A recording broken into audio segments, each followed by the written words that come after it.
Hi, this is CA Apurva Jaisamha and you're with me on G for GST, a YouTube channel exclusively dedicated to GST. We have content ranging from bare basics to intricate nuances of the GST laws. In this video, we have taken a small detour from our regular model of knowledge dissemination. Very often, I get asked questions by students, clients, and of course, our viewers, which is clearly evidenced that there are a lot of misconceptions and myths surrounding GST out there.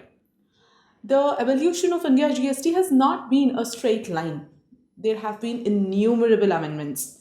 And we, as tax consultants ourselves, have to learn, unlearn, and relearn stuff on a day to day basis. So it is but natural that for you people out there, you are bombarded with a lot of information, and there must have been certain myths and misconceptions that have been formed on certain topics surrounding GST in your minds. So, we have started the series called Busting the GST Myths, wherein we come up with certain myths that we are normally coming across and try to address them. So, let's get started.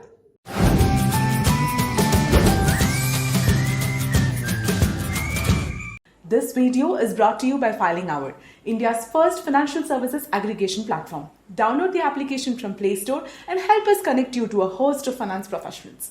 Your compliances are now just a click away. The first misconception that we have is that GST registration limit is 40 lakhs. I do not have to take a GST registration till 40 lakhs turnover. Not fully correct. So GST registration turnover threshold is now not a simple number of 20 lakhs or 40 lakhs. GST registration turnover threshold depends from state to state, and it is also dependent on what you do. So basically, there are states which are having a turnover threshold of 40 lakh rupees.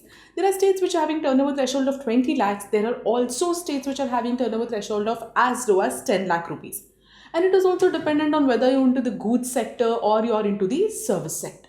So the answer for what is the turnover threshold, is it 40/20, is not as simple one.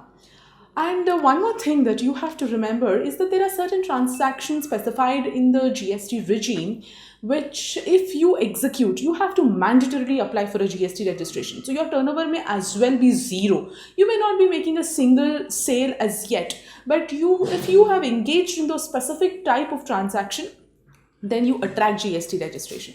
So in conclusion, we would sum up that if you're an entrepreneur, if you've been doing some business, or even for that matter commencing any new business, then approach your tax consultant or chartered accountant and find out whether and when you have to apply for a GST registration. My salary package has exceeded 20 lakhs. I should start paying GST now. Absolutely not. There is absolutely no GST implication on your salary income. And you do not have to worry about GST on salary irrespective of what your package is. But yes, if you're working with the organization not as their employee but as their consultant, that is, you're not on their payroll, and they're not deducting TDS to you under Section 192B. In such cases, yes, you do attract GST implications. So approach your tax consultant to understand if and when and how much GST you have to pay. I am a landlord and I have given a residential property on rent.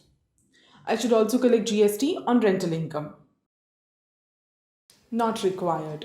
There are exemptions in GST surrounding rental income. So if you have given your residential property for residential purposes let out, then there is no GST triggered on the rental income that you earn. But if any residential dwelling is let out for commercial purposes, then yes, GST is attracted.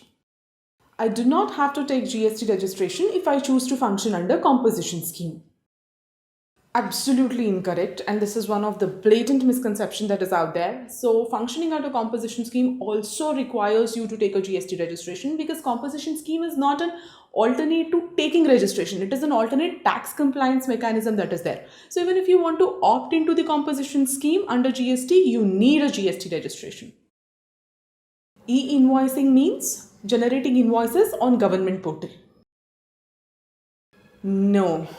Another big misconception out there. Electronic invoicing is not generating invoice on the government portal. You continue to generate invoices in your own ERP. That could be Tally, Oracle, Focus, SAP, whatever your ERP would be. You would generate invoice on your own portal only. except that you go one step forward and you upload the details of this particular invoice that you have generated on the government portal, and from the government portal you get an IRN. A unique registration number is allocated by the government to your invoice, which is called as IRN, and this IRN gets embedded on the invoice that you have generated and the document becomes an e-invoice. So e-invoice is not generating invoices on the government portal. And for our viewers, we have detailed analysis of what is e-invoicing, and that video is available here in this link above, so please do watch it.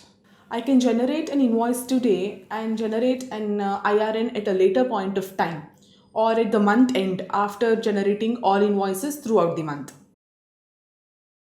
Absolutely incorrect. Yes, IRN generation is something that has to happen on a real-time basis. As in, when you generate an invoice, it has to go to the government portal and get affixed with an IRN.